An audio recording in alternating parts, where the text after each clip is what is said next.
Ezreal can self-peel for himself and just be that reliable damage dealer in the backline. Ezreal's one of those champions that you always wonder a little bit about coming from the NALCS. This champion was on a horrific loss streak in North America earlier on this split. I believe it was like 13 games in a row or something absolutely absurd. It seemed to be a pick that you would choose to lose lane less. Of course, if you can play the champion in a successful way, you can definitely hit those mid-game points of extreme safety and allow your team, especially your support, to roam around and open up those opportunities elsewhere. We'll see if that's the strategy that finds the victory for Phong here, as Afreeca are going to pick up the Olaf and the Swain for themselves. So Afreeca also going for the flexibility option. Aurelia and Swain can both be put in mid or top, and it's all going to depend on what Phong decide to lock in as their final champion of choice. Turns out that Zeros will be on the carry. We should see a carry in Keen's hands as well. And that top lane matchup that we were so excited for, Flowers, is going to be a big part of how this game plays out. I would not have it any other way. This is like the two sides of the coin when it comes to a hyped up top lane matchup. You can go into it thinking, oh man, we're gonna get carry versus carry. We're gonna see some top lane, some split pushing, some 1v1s, and you have Sion versus Ornn. It's like, boy, I hope you like wet noodle fights, because we're gonna have a lot of them, but not today. Not today. Camille versus Irelia should be an exciting matchup between these two. Kindred and Olaf in the jungle are going to be running around there. We'll see how these two decide to get involved. We know both of them can make some very, very big plays, helping those lanes out, getting people going. And I'm specifically going to be looking at how well that Kindred is able to maintain the marks as the game goes on. Yeah, and we talked about a little bit more damage potentially, or maybe an extra tank, but PvP just going straight towards the damage option, the Rakan and the Galio acting as that primary front line. And, you know, we talked about, like, synergies and combos and how the compositions kind of work together. Camille engage followed up with the Rakan engage. You have a Galio ulti on top of that. Ezreal ulti kind of synergized with that as well. But if things go sour, Kindred ulti to save those targets should you need that reset, should you not get the initial engage that you want, or maybe you find a pick, you just throw it down and then you're able to turn things back in your favor. But it will rely on them getting kind of an early lead. They need that pressure in lanes, and with the wave clear that Galio has combined with the early laning prowess that a Camille should have against an Aurelia, I'm hoping to see Meliodas try and get into the face of Mowgli, try and apply that pressure and put something on towards the sub-jungler here for Afreeca Freecs, who's now having his debut at Worlds. And it is a moment of truth for this team here as well. If you drop this game, that means finishing the first round robin in the group stage winless for the second seed from Korea, which would defy the expectations of almost everyone out there who did their pick'em sober, which is a very, very shocking thing to see from a team that you would expect a greater performance from. They want to find the win here, go 1-2 at the end of that first round robin. It sets you up to be in an okay spot heading into the second round robin. Whereas for Phong Buffalo, man, a win here, you're 2-1. You're feeling good about that. And you certainly are. And remember, all the fans from the VCS were saying that this team is expected to be better than the Gigabyte Marines. They don't go for those crazy picks or those crazy strategies. There's no lane swaps. There's no level 6 Nocturne into the bot lane. It's just standard. We have good players. We can play the map. We can play with an advantage if we're able to get in. They demonstrated that versus G2. G2, yes, they made a couple of mistakes, but it was PvP who punished those mistakes and then turned it into bigger and bigger and bigger advantages. And those advantages in the game against G2 began at minute 9. This wasn't something that took an entire game to build up and then even longer to finish out. The game itself only lasted 34 minutes. And for 25 of those, it was just the Phong Buffalo show. Yeah, and a lot of it came off the back of Big Cora as well, who's ready to have a solid performance, but will he be able to do the same here today with PvB? For Afreeca Freecs, when you kind of look at their year, you know, you talked about them being currently 0-2 on the score line. The fact that this has been their most successful year overall, going back to the 80 carry that we were just talking about, Big Cora, yes, he was a big reason why they were able to perform so well yesterday. Look at his KDA, look at his kill participation. This guy had some insane numbers. Those numbers are incredible. You can see there, 1 death, 10 kills, part of almost 90% of the kills overall that his team found, as well as putting out over 700 damage per minute. Big Cora got player of the game in that match against G2 for the exact reasons I just got done explaining, and he'll be looking to put on a similar performance here today. But like you were talking about the Afreeca Freecs, this is a team that was almost perpetually stuck in 5th in the LCK, never seemed to break through that. And then this season, they seem to have turned it on, found what it was that they were lacking earlier. as now Kuro's going to find himself taking some early damage from Melodious here at level 2. Nothing too crazy with that gank, just putting a little bit of damage down onto Kuro, making him recognize and respect that Kindred's going to be hanging around and not be quite as well off in that lane as he otherwise was. Yeah, and it was Keen that was that change, Flowers. He was the guy that came in at the beginning of this year, and he helped the team secure 2nd in spring and 3rd in summer. That's how they were able to qualify, and we haven't really seen much of this top laner yet for the Afreeca Freecs. He's a guy that was put on the Akali in their last game against the Flash Wolves. The team didn't really play around him. He wasn't finding many advantages, and you can just see he has been struggling so far at Worlds. Definitely not what the Afreeca Freecs were hoping to see out of this guy who was so hyped up coming into Worlds 2018 as one of those players to be on the lookout no matter who you are, no matter who you're cheering for. This was a guy that people were expecting to make some big waves. Hasn't exactly had that start, but we're still only in that first round robin. Like I said, still plenty of time left to play, still plenty of time to make that mark on Summoner's Rift. As you can see, Zeros just hanging around here, has the lane shoved in early on. Mowgli decides to flash over the wall on the Olaf. This avoids any vision. This is very clever because it means you can go for this early Drake that we've seen Olafs take already so far in Worlds groups. Mowgli is very low HP and has very low mana. He has used the smite early as well, but he's gonna get it. He'll find that Ocean Drake, and that is Ocean number 1, 4 minutes into the game. Your laners are thanking you for that one. Uncontested by Mowgli, but now Meliodas looking for a gank up top. Nice stun there from Keen onto Zeros, making sure he can't get anything else out at the beginning of the gank. Keen will escape that one with minimal damage. For all you out there looking to play solo queue in the next few days, expect some Olafs flashing over the wall at level 4. That's how they're going to justify it. Well, I saw the Afreeca Freecs do it. That makes that it's okay for me to do it, right? That's how that works. But I'm expecting... Ooh, actually, we may see a bit of trading up towards the top side of the map. Keep going in there. Definitely getting the better of Zeros early on. Nearly takes him down. Would have needed, I believe, 2 more auto attacks to get it, so doesn't want to flash forward and risk blowing the summoner spell to not find the kill, but good job there from Keen. Yeah, Keen just going to be happy with the pressure that he generates, but typically in this early laning phase, Aurelia has been considered not the strongest laner, but in that situation, Keen had a huge minion wave right behind him, and he had that slight level advantage going in his favor as well. So he could look to just dive onto Zeros, who was forced to retreat, and that's how he was able to get such a favorable trade in his favor. So good to see that from Keen. More of what we were kind of expecting. Hopefully we see these trades continue throughout the laning phase. Silver lining for Zeros. Even though Keen got the better of him there, Keen did go back with slightly under enough gold to purchase the full Tiamat, so he won't have the extra wave clear potential here early on. Won't have the active on that item just yet either. As bottom side, you can see Kramer and Tucson pushing up against Big Koro and Pallet. And like you said about the Ezreal pick, this is something that you pick to stay safe. You're not picking Ezreal to say, all right, we're going to flex on him in the lane, we're going to make big things happen. You hang back, you farm up, you facilitate the ability of your support to roam around. And we're going to see a ward there in the Afreeca Freecs jungle from the side of PvB, keeping an eye on Mowgli as he moves his way around. Yeah, and we talked a lot about how PvB's kind of play style and win condition with this composition is they have really solid team fighting, especially around the mid game. Trinity Force for Zeros, Trinity Force for Ezreal. Ideally, you want one item on the Galio, but all you really need is his ultimate. The moment these guys complete their first item, they can start looking for fights. Whereas for Afreeca Freecs, they have a little bit more scaling in their back pocket. You're kind of waiting for, obviously, the Trinity Force from the Aurelia as well, but once she gets that extra bit of wave clear with the Tiamat, that's extremely valuable. You also want the 2 items on the Swain, things like the Zhonya's, things like the Rod of Ages. And for Varus, the Blade of the Ruin King is kind of what you expect to be his first item, which is a solid spike, but not the strongest mid-game spike. So they do have early pressure with the Olaf, but they're waiting a little bit longer than that. They don't want to be baited into these mid-game fights, and that's going to be the big point for Afreeca. How well can they manage PvB and their willingness to try and force these mid-game fights around the 20-minute mark? PvB feels strong enough right now to steal away the blue buff now, as the second round of those buffs will be spawning. Meliodas manages to grab that one for himself, get back into the Rift Herald pit, jump over the wall, and he is safe. Good steal there. I want to just give you some very quick anime knowledge here, Captain Flowers. Oh boy. Because Meliodas is... Obviously, I hope you're watching. Meliodas is the actual name of the Sin of Wrath in an anime, and I feel like that with that knowledge, you can use that to make a fantastic call in this game. I will Sin try. of Wrath, remember that.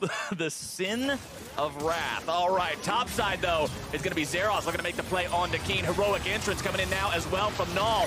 The backup is there, and the first blood goes over to Phong Buffalo. It is going to be returned, though. 1-for-1 so far. Null getting himself back into Lamb's respite in time. The damage still continuing to flow through. He's trying to get away, but he will not. The double kill goes over to Kuro. Looking to clean up that jungler now as well. Flash away will keep him safe, but the fight still goes the way of Afreeca. Exactly that, Captain Flowers. Things were looking pretty good initially for PvP. They tried to use the Galio very early on. He has his ultimate available, and immediately they go towards the top side of the map. They want to play towards their top lane carry. They want to get this Camille ahead, but the response from Afreeca Freecs was instantaneous. The teleport comes out from Kuro. Mowgli is there to offer support, and with the Olaf, with the amount of early game damage that he provides, he was the crucial factor in swinging that fight in their favor.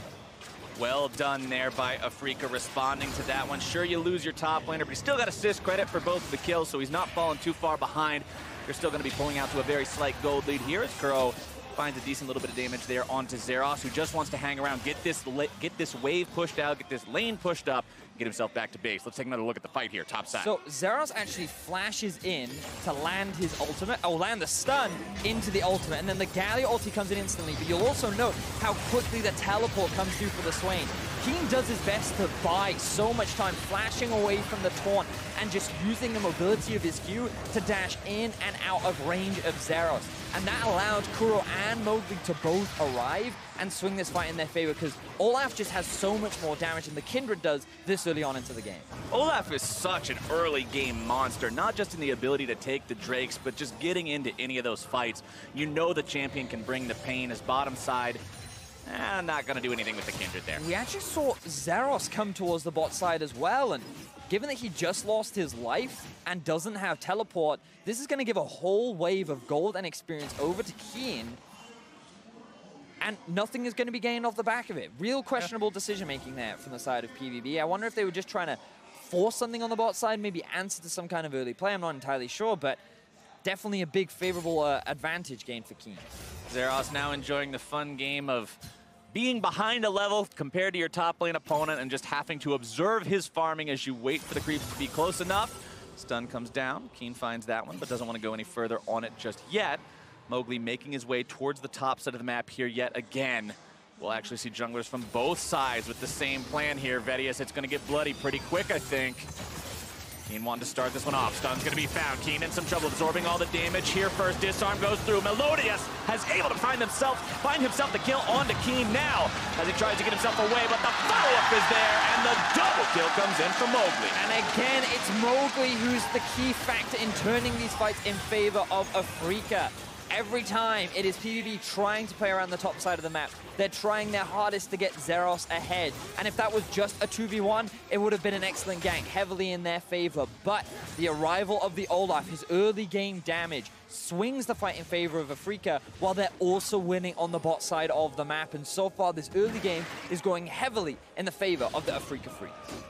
Phong Buffalo tries to make the things happen, and yeah, they found their man both times, but then both times, Afreeca strikes back hard. Exactly, and we can see here, Keen, he knows he has his jungler behind him, he thinks he's pretty safe. There's Meliodas, and he's immediately more than enough ready to get this damage down. And look, the Olaf once again. We see how much damage he has in the early game. He's just sitting in the healing, knowing that the moment you come out of this, I'll find myself an easy kill, and that's exactly what he does. So, multiple ganks that have now been turned around in Afreeca's favor, all coming off the back of Mowgli's arrival to the team.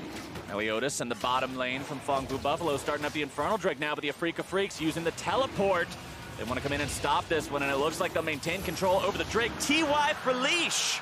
They picked that one up for themselves. That's Elemental Drake number 2 going their way.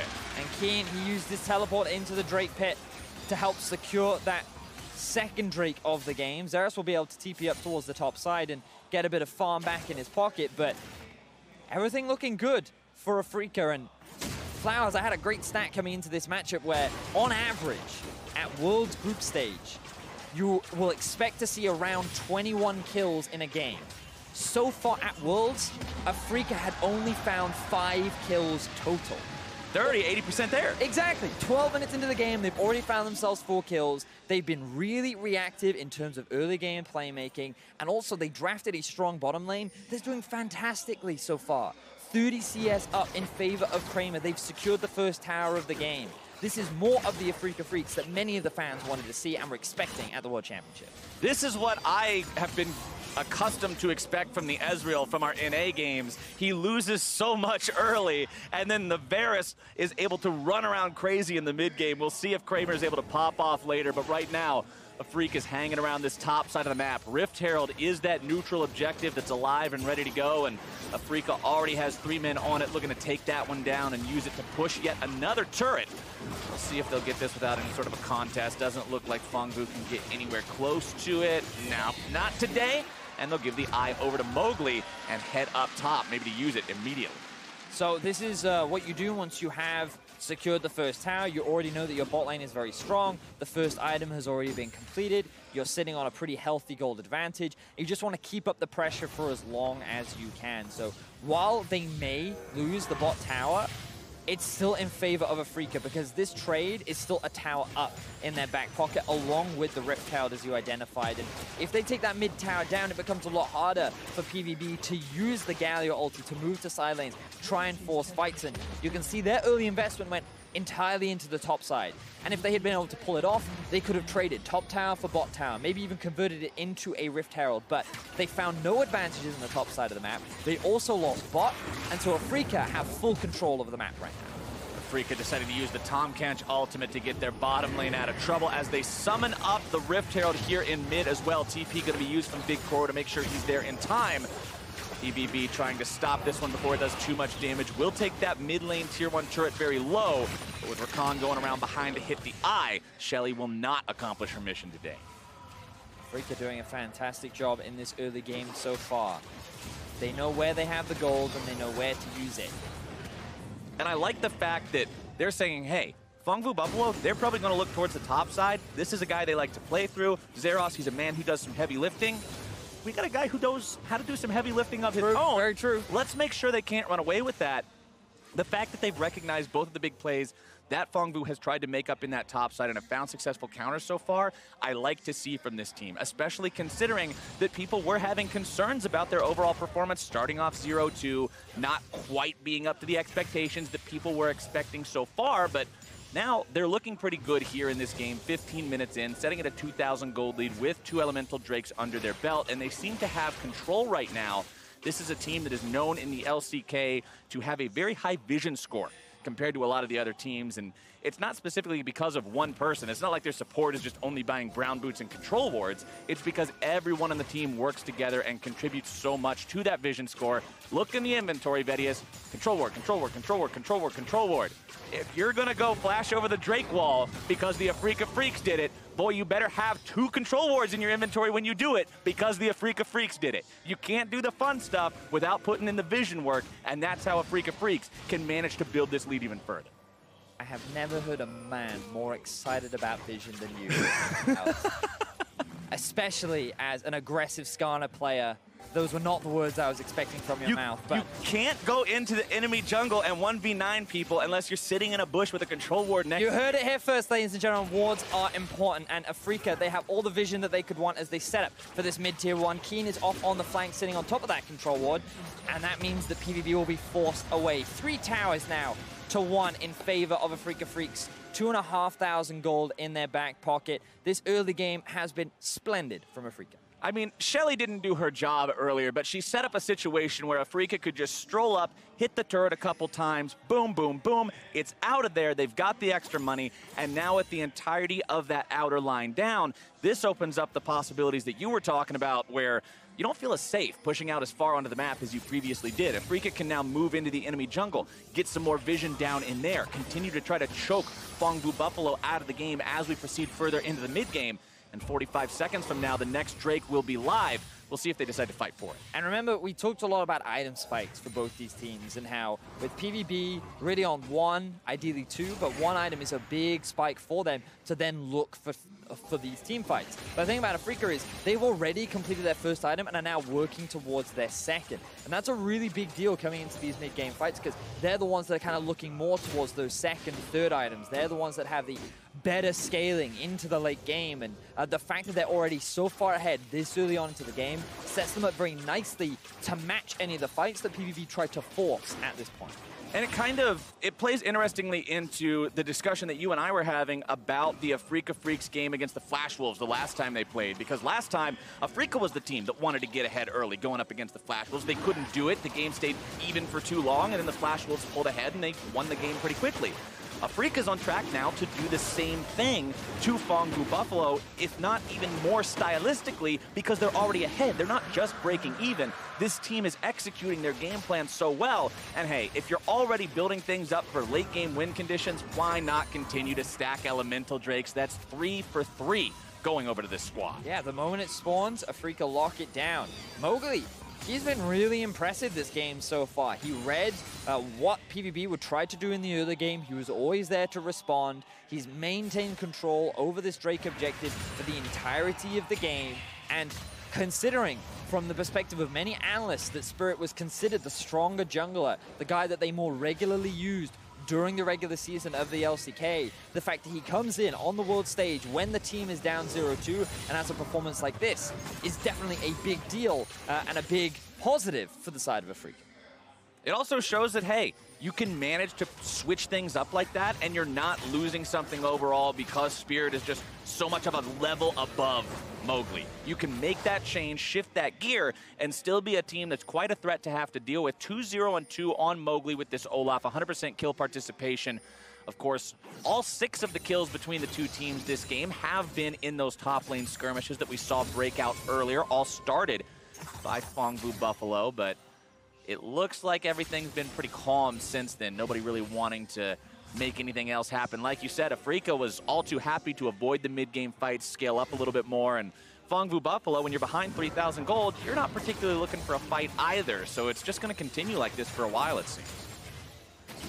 Afreeca do have pressure pretty much all across the map, and right now they're just playing the patient game. They know that they have pretty much winning lanes all across the board at this point. They know that PvP are a little more afraid to try and force a play because they just don't have the vision on the map. They can't see where Afreeca are and whether or not they could go for a safe play. And Afreeca are just slowly working towards those second items, which a lot of actually now come through. Rageblade is done for Kramer. Kuro has his Zhonya's fully completed, primed and ready to go. And they won't force Baron right now, but you'll see that become a much bigger objective, making sure that it's in constant darkness. Force PvP to constantly come and check in, and that's how Afreeca can find these picks. That's how they can catch these members out. And you can see now, just look at how much control Afreeca is investing into this topside jungle. Control ward after control ward being placed down, forcing Phong Vu Buffalo to come out, answer those, and take them down. Blast cone over the wall by 3 different members of Afreeca Freecs into the Baron pit, not starting that one up yet, instead just making their way out. Pallet's going to see that one as he tries to just maintain some semblance of control over the river, but you can see Phong Vu Buffalo, even if they can get a chance to push the waves out of their side of the map, that's about all they want to do. All right, minions, get the hell out of here. We're not going to deal with you anymore. They do not want to be pushing anywhere into Afreeca Freecs territory, not when you're having to deal with those 2-item power spikes that you mentioned. Swain with Azonia's Hourglass is a man on a mission. He can go right into the middle of the fight and just disrupt everything with no concern for his own safety. And for Phong Vu Buffalo, both these teams, honestly, looking at the compositions, there's so much dive on both sides that when one side is stronger, you just got 2 big monster trucks, Vedius, and right now one of these monster trucks is way bigger than the other one, so the other one just turns into a road waffle.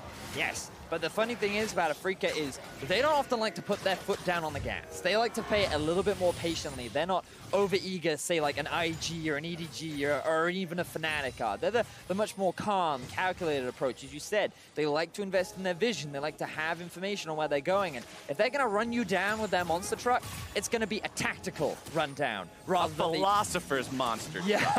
Yeah. Yes. All right, we'll put a monocle on the front of it or something. And a top hat. A top hat on the very top, right. Some sort of a cheesy gag like that. But Phong Vu Buffalo will now continue trying to just set up in this defensive position. They've been on the back foot all game. They've got pretty comfortable there so far, but Palad's looking to go in now, starting things up onto the enemy AD carry. Tucson doing a good job keeping Kramer alive. Chains of Corruption not going to find their way onto Zeros, but now the counterattack has come. Lamb's fight is down as Zeros is continuing, going to be looking for that enemy AD carry. Palad's going to be taken down by Keen. There comes your heroic entrance, but Kuro's grabbed the killing spree onto the enemy jungler. Zeros can't get himself away. It's a double kill over to Kuro, as Afreeca Freecs will continue to look to clean these guys up. And PvP, they put their foot on the gas, and unfortunately, Afreeca was just the bigger monster truck. They turn it around so convincingly, finding themselves 3 very quick kills, and with no jungler on the side of PvP, this will be a guaranteed Baron for Afreeca. 3 minutes ago, you said, Baron's not happening now, but very soon it could be, and very soon is now. Afreeca Freecs in the pit, looking to secure this one, no problem whatsoever. Mowgli has done such a good job in the jungle this game, and he's not going to miss a smite and mess it up now. Baron for Afreeca, 23 minutes in. And Afreeca have just been nothing but reactive this game. Every play that PvP have tried to force, every member of Afreeca just seemed to know what to do. The teleports come in instantly. The reaction is there from every member. And you can see, here's the teleport coming in from King. The beautiful sidestep from Kramer as well. Tucson gobbles him up, and now PvP, they're a little disorganized. A great double root from the side of Kuro. Splits the team of PvP up, and now the Galio doesn't know where to go. He wasn't ready to follow up. He tries to go onto the back line with Zeros, but now they realize, oh no, we're too far gone. We don't have anyone left. And Afreeca very quickly clean up the rest of the fight, while PvP are left to run away. And that Acer Predator replay showed exactly how to play a clean response game, like you said. There was no panic. Tucson was right next to Kramer where he needed to be, kept him alive, and Phong Vu just seemed all over the place. Everyone was scattered, and as Kuro made his way into that back line, you run for the hills. Everyone was trying to get away from that, and Afreeca Freecs now sit in a spot where they're 7,000 gold up. Their top laner's now looking for blood 1v1, and he's found it. This is the Keen people wanted to see. Finally, Keen finds himself a solo kill. Yes, a lot of pressure was put onto him into the early game, but they utilized that to turn it into Afreeca's favor. He's now primed and ready to fight. He finds the solo kill onto Zeros, and Afreeca have full control on all 3 lanes. The 1-3-1 is in full effect. Swain in the top lane, the Aurelia in the bot, the Varus and Tahm Kench in the mid. PvP, their base is about to be attacked. Here we go, Afreeca Freecs, no intention of stopping anytime soon. Still 10 seconds left before Zeros comes back alive, as Kuro is going to take down the tier 2 in the top lane. That was the last tier 2 standing. And now the siege collides with the walls of the castle that is the Phong Vu Buffalo base. How long will those walls stand? If Afreeca Freecs have their way, it will not be long, Betty, as cannon minions still firing away there in the bottom lane. Topside, Kuro is continuing to crash into that tier 3 turret as well, while mid lane, the same kind of work is going to be done by Kramer and Tucson as mid falls first, top falls second, bot still standing, but ever so barely. Phong Vu Buffalo, it's looking pretty grim for these guys right now. They want it, the 5v5. They can't find it though, because Afreeca is just dividing the map up. PvP don't know who to engage upon, because the moment they do, they're going to lose something else from the map. But right now, Flowers, they are losing everything. And as you see these health bars from PvP players move to each different lane, the other lane's inhibitors fall. Heroic entrance into the bottom lane, looking to stop Afreeca right here, but it doesn't look like they'll be able to do it. Into the back line goes Pallet, likely going to be shut down here. Kramer grabbing that kill first as Null's going to fall second. It's Zeros in the back, going to be taken down by Kuro, who finds that explosion and a double kill for himself. The crowd roars, and the Afreeca Freecs will push towards the heart of the base. It's only Big Kuro standing, trying to potentially save this. But what can an Ezreal do? Afreeca 12-2. Turrets down, Nexus exposed. They'll find their first win. And it was PvP who tried to force the early game action. It was PvP who tried to force the fights. But at every twist and turn, Afreeca said, no, we will outplay, we will outread, we will outperform. And they were the ones getting themselves the early lead.